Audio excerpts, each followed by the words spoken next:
రమేష్ సరోజ అనే అమ్మాయిని పెళ్లి చేసుకుని ఇంటికి తీసుకుని వస్తాడు. సరోజ ఒక అనాథాశ్రమంలో పెరుగుతుంది. కానీ రమేష్ తల్లి ఇంకా చెల్లి సరోజని ప్రేమగా ఇంటికి ఆహ్వానిస్తారు.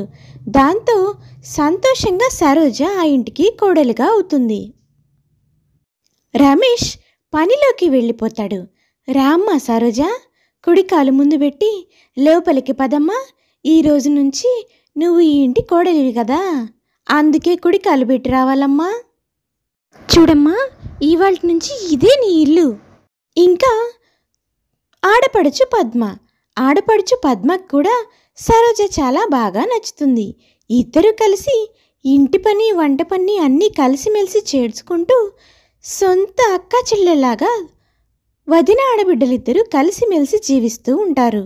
కొద్ది రోజులకి ఒకరోజు సరోజ ఇంకా నిద్ర లేవకపోవడంతో ఆడపడుచు పద్మ వదిన దగ్గరికి వెళ్ళి ఇలా అంటుంది. వదిన, ఏమైంది నీకు? ఇంకా నిద్ర లేవలేదు? రోజు అందరికంటే ముందు లెగిచి ఇంటి పనులన్నీ మొదలు పెట్టేదానివి, ఈరోజు నీకేమైంది వదినా? ఒంట్లో ఏమన్నా బాగోలేదా ఏంటి? అవును పద్మ, ఉదయం నుంచి కాస్త తలనొప్పిగా ఇంకా జ్వరంగా కూడా ఉంది, అందుకే నిద్ర లేవడానికి కొంచెం ఆలస్యమైంది. సరే పద, ఇప్పుడు వెళ్ళి ఇంటి పనంతా కలిసి ఇద్దరం త్వరగా చేసేద్దాం. తర్వాత వచ్చి టాబ్లెట్ వేసుకొని పడుకుంటానులే. అదేంటి వదినా, నీకు ఒంట్లో బాగోలేదని చెప్పావు కదా, మరి నువ్వు పని చేయవలసిన అవసరం ఏముంది? నేనున్నాను కదా. అంటే రేపు నాకు బాగోకపోతే నువ్వు ఇంట్లో పని చేయవా ఏంటి? అలా ఏం లేదు వదినా, మనిద్దరం కలిసిమెలిసి ఉంటున్నప్పుడు ఇలాంటి తారతమ్యాలు నా దగ్గర అస్సలే ఉండవు. నువ్వు హాయిగా పడుకొని ఈరోజంతా రెస్ట్ తీసుకో. ఈరోజు ఇంటి పని మొత్తం నేను చేసేస్తాను. అలా వదిన ఆడబిడ్డలిద్దరూ చాలా అన్యోన్యంగా చాలా సంతోషంగా ఉంటారు. అన్నయ్య ఏదైనా వస్తువులు తెచ్చినా సరే వాటిని ఇద్దరూ పంచుకుంటూ ఉంటారు. సొంత అక్క చెల్లిలాగానే ప్రేమతో నిండిపోయి ఉంటాయి వాళ్ళ మనసులు. కోళ్ళ, ఏందత్తయ్య, నీకొక విషయం చెప్పాలి. ఈరోజు పనిలోకి వెళ్లకుండా ఇంట్లో ఉండమని చెప్పావు. ఏందో చెప్పమ్మా, ఆ విషయం ఏందో అని నాకు చాలా టెన్షన్గా గుండెదడగా ఉందమ్మా. ఏమైంది అసలు? అది అత్తయ్య, మన పద్మ ఒక డబ్బున్న ఇంటి వ్యక్తిని ప్రేమించింది. ఆ అబ్బాయిని ప్రాణంగా ఇష్టపడుతుంది. ఆ అబ్బాయి కూడా పద్మని చేసుకోవడానికి సిద్ధంగా ఉన్నాడు. అదే విషయాన్ని పద్మ మీతో చెప్పమని నాతో చెప్పింది. ఆ అబ్బాయి చాలా మంచివాడత్తయ్య, బాగా డబ్బున్న కుటుంబం. ఆ ఇంటికి పద్మ కోడలిగా వెళ్తే జీవితాంతం చాలా సంతోషంగా ఉంటుందత్తయ్య. మనలాంటి కష్టాలు బాధలు పద్మకి ఇంకా జీవితంలో రావు. నాకైతే ఈ సంబంధం బాగా నచ్చింది. మీతో ఒక మాట చెప్పి చూద్దామని ఈరోజు పనికి వెళ్లకుండా ఉండమన్నాను అత్తయ్య. మరి మీరేమంటారు? అనడానికి ముందు సరోజ, ఎప్పటికైనా ఆడపిల్లకి పెళ్లి చేయవలసిందే. కానీ వాళ్ళు బాగా డబ్బున్న సంబంధం అంటున్నావు. మరి వాళ్ళకి మనం కట్నం కానుకలు అవి ఇచ్చుకోగలుగుతామా? వాళ్ళకి దేనికి సరితూగకుండా వాళ్ళు మనల్ని ఎందుకు పెళ్లి చేసుకుంటారు? మన ఇంటి నుంచి సంబంధాన్ని ఎందుకు వెతుక్కుంటారు? వాళ్ళు లాభం చూసుకుంటారు కదా. కనీసం మంచిగా పెళ్లి చేయడానికి కూడా మన దగ్గర డబ్బులు లేవు. మరి ఎలా సరోజా? ఆ విషయంలో మీరేమీ బాధపడకండి. నేను అబ్బాయితో మాట్లాడాను. ఆ అబ్బాయి నాకు అదివరకే తెలుసు. తను నాకు పిన్ని కొడుకు అవుతాడు. తనకి ₹1 కట్నం అవసరం లేదు. పెళ్ళి మాత్రం కొంచెం గ్రాండ్గా చేస్తే చాలు అని చెప్పారు. మా పిన్ని బాబాయ్తో కూడా నేను మాట్లాడాను. ఇక మీరు ఈ విషయంలో దిగులు పడొద్దు. ఇక మనం పద్మ పెళ్లి చేస్తే పద్మ జీవితం చాలా సంతోషంగా ఉంటుందత్తయ్య. నిజంగా దేవుడు చాలా గొప్పవాడమ్మా సరోజ. నీలాంటి మంచి మనసున్న కోడలు నా ఇంటికి కోడలుగా రావడం చాలా అదృష్టం అమ్మా. పద్మ విషయంలో నువ్వు ఇంతలా ఆలోచించావే. కన్న తల్లినైనా నేనే ఇంతవరకు పెళ్లి గురించి ఆలోచించలేదు. వదినవైనా కూడా తల్లి స్థానంలో నిలబడి పద్మ జీవితాన్ని బాగు చేస్తున్నావమ్మా. నువ్వు నా ఇంటికి కోడలిగా రావడం నా అదృష్టమే. ఇలా అన్నా వదిని తల్లిదండ్రి స్థానంలో నిలబడి పద్మకి ఇంకా రాహుల్కి పెళ్లి చేస్తారు. ఉన్నంతలో పెళ్లి చాలా ఘనంగానే చేస్తారు. ఇక పద్మ కాపురానికి వెళ్తుంది. అక్కడ పద్మ ఆడిందే ఆట, పాడితే పాట. కావలసినన్ని పట్టు చీరలు, కావలసినన్ని నగలు. పద్మకి ఒక్క పని కూడా చేయవలసిన అవసరం లేదు. అడుగడుక్కి పని మనుషులు ఉండేవాళ్ళు. పద్మ చాలా సంతోషించేది ఆ ఇంట్లో. ఎంతలా అంటే కనీసం ఒక్కసారి కూడా పుట్టింటికి ఫోన్ చేసి మాట్లాడలేనంత బిజీగా ఉండేది పద్మ. పుట్టింటి వాళ్ళంటే ఏదో తక్కువగా డబ్బు లేని వాళ్ళలా చూసేది. డబ్బుందన్న అహంకారం పూర్తిగా తలకెక్కిపోయింది పద్మకి. రోజు రాహుల్, ఏమైంది పద్మ నీకు?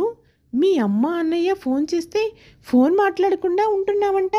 ఒక్కసారి నిన్ను చూడాలనిపిస్తుంది రామ్మా అంటే నాకు ఇక్కడ చాలా పనులున్నాయి, రావడం కుదరదు అని చెప్తున్నావంట. అసలు నీకు ఏమైంది పద్మ?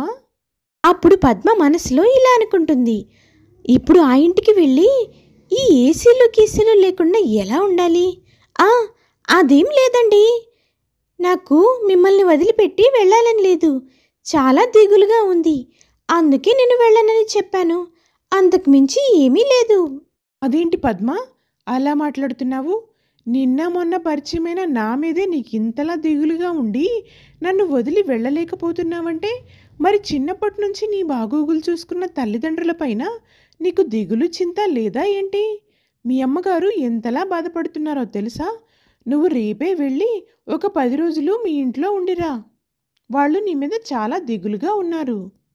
భర్త చెప్పిన మాటలకు ఏం సమాధానం చెప్పాలో అర్థం కాని పద్మ సరే అన్నట్టుగా తలాడిస్తుంది.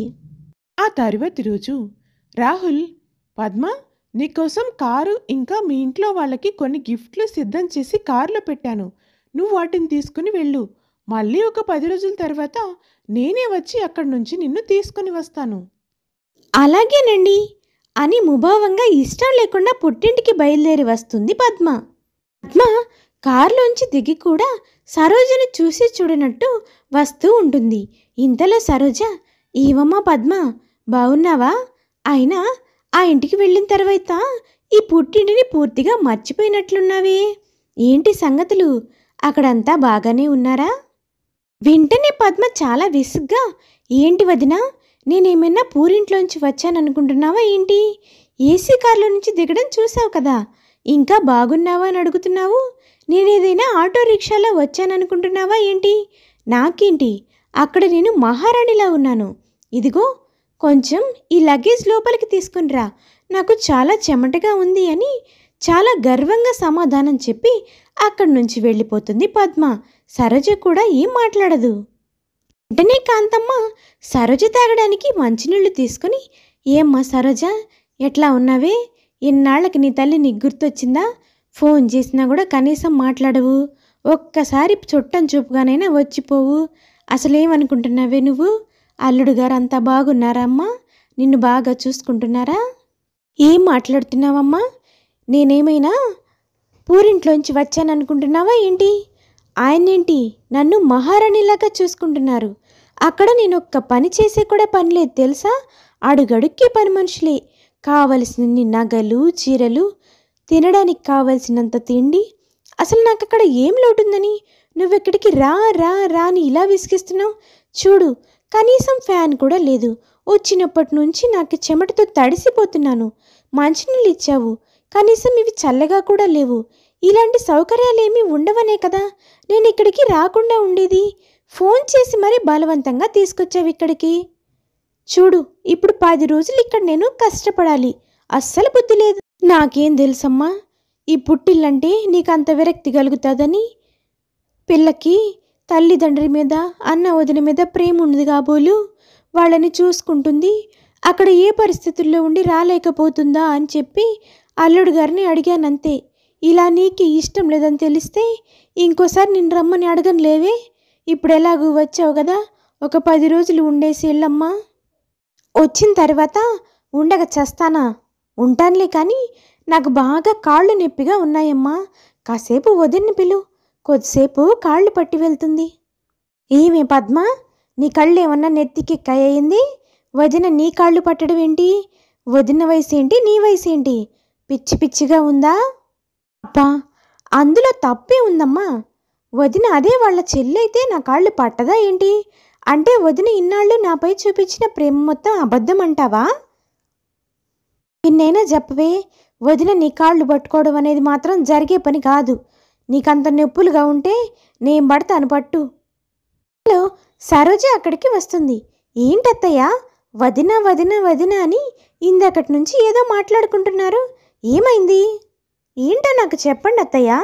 మీలో మీరెందుకు గొడవ పడుతున్నారు? అదేమీ లేదులే వదిన.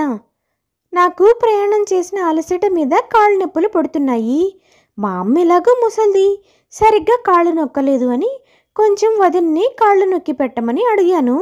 దానికే మా అమ్మ వదినేమన్నా నీ కింద పని మనిషా ఏంటి, వదిన అలా చేయదు ఇలా చేయదని మాట్లాడుతుంది. నువ్వు చెప్పు వదిన, నేను అడిగిన దాంట్లో తప్పేమైనా ఉందా? అదంతే మాట్లాడుతుందిలేవే, దానికి కళ్ళు నెత్తికెక్కినాయి. నువ్వేం పట్టించుకోకుండా ఇల్లు నీ పని చూసుకోపో సరోజా. అత్తయ్య, ఇప్పుడు పద్మ అడిగిన దాంట్లో తప్పే ఉంది అత్తయ్య. అదే నా చెల్లో నా అక్క అయితే ఇలాంటి పరిస్థితుల్లో ఉంటే నేను కాళ్ళు పట్టనా ఏంటి? ఇందులో మీరంతగా బాధపడే విషయం ఏమీ లేదు అని సరోజ పద్మ కాళ్ళు నొక్కడం మొదలు పెడుతుంది. అది చూసిన కాంతమ్మకి ఇదంతా ఎందుకో అస్సలే నచ్చదు. కూతురికి బాగా పొగరు పట్టింది అని, ఆడపడుచన్న పెత్తనం చూపిస్తుంది అని మనసులోనే అనుకుంటూ ఉంటుంది. కానీ కాంతమ్మది ఏమీ చేయలేని పరిస్థితి. వదిన, నీకసలు నా బట్టలు ఉతకడం ఇష్టం లేకపోతే ఉతకరని చెప్పాల్సింది, అంతేకాని నా చీరల మీద నువ్వంతా కుళ్ళుతో ఉండాల్సిన అవసరం ఏంటి? అది పట్టు చీర, దాని విలువెంతో తెలుసా నీకు? దాన్ని ఎండలో ఆరబెట్టావు, అది ఇప్పుడు నాశనం అయిపోయింది. నీకంతగా ఆ చీర నచ్చి కావాలంటే నేనే ఇస్తాను కదా. దాన్ని అలా నాశనం చేస్తే నేనే ఇక్కడ వదిలేసి వెళ్ళిపోతాను అనుకున్నావు కదా. నాకు తెలుసు నీ కుళ్ళుబోతు బుద్ధి. ఏం మాట్లాడుతున్నావు పద్మ? నేనెందుకు అలా చేస్తాను? అది మంచి చీర చెడ్డ చీర నాకు తెలియదు అనుకుంటున్నావా? దాన్ని నేను నీడలోనే ఆరబెట్టాను, దాన్ని నేను ఎండలో అసలు ఆరబెట్టలేదు. నాకు కొన్ని విషయాలు తెలుసు పద్మ. నేను అలాంటి చీరలు అస్సలు చూడలేదనుకుంటున్నావా ఏంటి?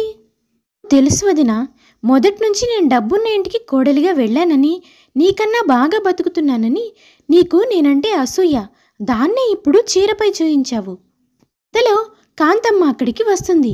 ఒసే పద్మ, ఇంకా మాట్లాడింది చాలే, నోరు ముయ్యవే. ఆ చీరని ఎండలో ఆరేసింది నేనే. ఏంది చీరని నీడలో ఆరేశారు? నీడలో ఉంటే ఎంతసేపటికి ఆరుతుందా అని ఎండలో వేసానే నేను. ఎప్పుడు వదిన తప్పుగా అర్థం చేసుకోవడమే. పొగరబోతు ఆడపడుచు అనిపించావు గదవే. నా కడుపున నువ్వెట్టా బుట్టావే? నడమంత్రపు సిరి మధ్యలో వచ్చిందని నువ్వేం మిడిసిపడక్కర్లేదే. నీకిష్టం లేకపోతే ఇంకొకసారి ఈ ఇంటి వైపు కన్నెత్తి కూడా చూడకు పద్మ అంటుంది కాంతమ్మ. అమ్మా, నువ్వు కూడా ఈవిడగారి వైపే మాట్లాడుతున్నావా? ఈవిడగారు చేసింది నీకేం అర్థం కావడం లేదా? తను పేదింటికి కోడలిగా వచ్చిందని, నేను డబ్బున్న ఇంటికి కోడలిగా వెళ్ళానని ఈవిడగారికి నేనంటే అసూయ. కావాలనే ప్రతి దాంట్లో ఇలా చేస్తుంది. నాకు ఇష్టమైన కూరలు వండదు, నాకు నచ్చిగా వంట చేసి పెట్టదు. ఎప్పుడు ఏదో ఒక పని చేస్తున్నట్టు నటిస్తుంది అంతే. ఈవిడ్ని నమ్మి నువ్వు నన్ను తిడుతున్నావా? ఇంతలో సురేష్ అక్కడికి వస్తాడు. ఏం మాట్లాడుతున్నావు పద్మ? ఇంకా నోరు మూసుకో. ఎవరికి అసూయ, ఎవరికి డబ్బంటే ఆశ? అసలు మీ వదిన ఎవరో తెలుసా? ఇప్పుడు నువ్వు పెళ్లి చేసుకున్న నీ భర్తకి స్వయాన పెదనాన్న కూతురు. తన ఆస్తి మొత్తం రాసిస్తేనే నీ భర్త నిన్ను పెళ్లి చేసుకున్నాడు. కేవలం నిన్ను ప్రేమించి నీ భర్త నిన్ను పెళ్లి చేసుకోలేదు. వాళ్ళిద్దరూ అన్నదమ్ముల పిల్లలు, వాళ్ళిద్దరికీ ఆస్తులున్నాయి. మీ వదిన ఆస్తి రాసిస్తేనే నిన్ను పెళ్లి చేసుకుంటాను అని కండిషన్ పెడితే, తను నా చెల్లి లాంటిదండి, మేమిద్దరం కలిసిమెలిసి పెరిగాము, నాకు ఆస్తి లేకపోయినా పర్వాలేదు, పద్మ జీవితం ముఖ్యమని ఆస్తి మొత్తం నీ భర్తకి రాసిచ్చింది. ఏంటన్నయ్యా, నువ్వు చెప్పేది నిజమా? ఇప్పుడు మేము అనుభవిస్తున్న ఆస్తి, ఐశ్వర్యం, హోదా అన్నీ వదినవా? అంత ఆస్తి, ఐశ్వర్యం, హోదా పెట్టుకొని ఇక్కడ మన ఇంట్లో ఇంత సింపుల్గా ఉంటుందా? నా కోసం వదిన ఇంత త్యాగం చేసిందా? నువ్వు ఇలాంటి దానివని తెలియక నీకోసం ఇదంతా చేసిందే మీ వదిన. వచ్చినప్పటి నుంచి నేను చూస్తున్నాను. వదినని పని మనిషి కన్నా దారుణంగా చూస్తున్నావు. అన్ని పనులు చేయించుకుంటున్నావు. ఏ వంట వండినా దానికి పేర్లు పెడతావు. కాళ్ళు కూడా పట్టించుకున్నావు. అయినా కానీ నిన్ను తన సొంత చెల్లి అనుకొని అన్నీ భరించింది. ఈరోజు నోటికొచ్చినట్టు నువ్వంటే అసూయ అంటున్నావు. మీ వదిన చూడని డబ్బు అనుకుంటున్నావా? నన్ను క్షమించన్నయ్య, వదిన గురించి తెలియకుండా నోటికొచ్చినట్టు మాట్లాడాను. నన్ను ఆ దేవుడు కూడా క్షమించడు. నిన్ను క్షమించాల్సింది నేను కదమ్మా, మీ వదిన. సరోజ, పద్మ తరపున నన్ను క్షమించు. తను తెలిసి తెలియని తనంతో నోటికొచ్చినట్లు ఏదేదో మాట్లాడుతుంది. అవును దినా, నన్ను క్షమించు. హఠాత్తుగా వచ్చిన డబ్బుతో కళ్ళు మూసుకుపోయి పొగరపట్టి చాలా దారుణంగా మాట్లాడాను. నిన్ను చాలా అవమానాల పాలు చేశాను. అయినా కానీ నువ్వన్నీ భరించి నన్ను ఇంకా మంచిగా చూసుకుంటున్నావు. నన్ను క్షమించు వదినా. ఇలాంటి తప్పు నా జీవితంలో ఇంకొకసారి చెయ్యను. నన్నెవరూ క్షమాపణ అడగాల్సిన అవసరం లేదత్తయ్య. ఇది మన కుటుంబం అని మీరే చెప్పారు కదా. పద్మ, నువ్వేమీ దిగులు పడకు. నీవన్నీ ఎప్పుడో మర్చిపోయాను. నువ్వు మీ అన్నయ్యకెంతో నాకు అంతే. నువ్వు నాకెప్పటికీ ఆడపడుచువే కాదు, నా సొంత చెల్లిలాగా కూడా. ఇవన్నీ నేను మర్చిపోయాను. ఈ రోజు నుంచి అందరం కలిసిమెలిసి సంతోషంగా ఉన్నాము. నీలో మార్పు వచ్చింది, అంతే చాలు. చూడమ్మ కోళ్ళ, నీలాంటి మంచి మనసున్న స్వచ్ఛమైన హృదయం గల కోడలు దొరకడం నాకు చాలా అదృష్టంగా ఉందమ్మా. నీలాంటి కోడలు దొరికినందుకు నేను చాలా సంతోషపడుతున్నాను. ఈరోజు నా కుటుంబం ఒకటిగా కలిసిమెలిసి ఉందంటే నీ వల్లే తల్లి. నిండు నూరెళ్ళు చల్లగా ఉండమ్మా అని అత్తగారు దీవిస్తుంది. ఇలా పొగరిపోతూ ఆడపడుచు పొగరంతా దిగిపోతుంది, వదిన చేసిన మంచి పని వలన. ఈ స్టోరీస్ మీకు నచ్చితే ప్లీజ్ లైక్ అండ్ సబ్స్క్రైబ్ చేసుకోండి.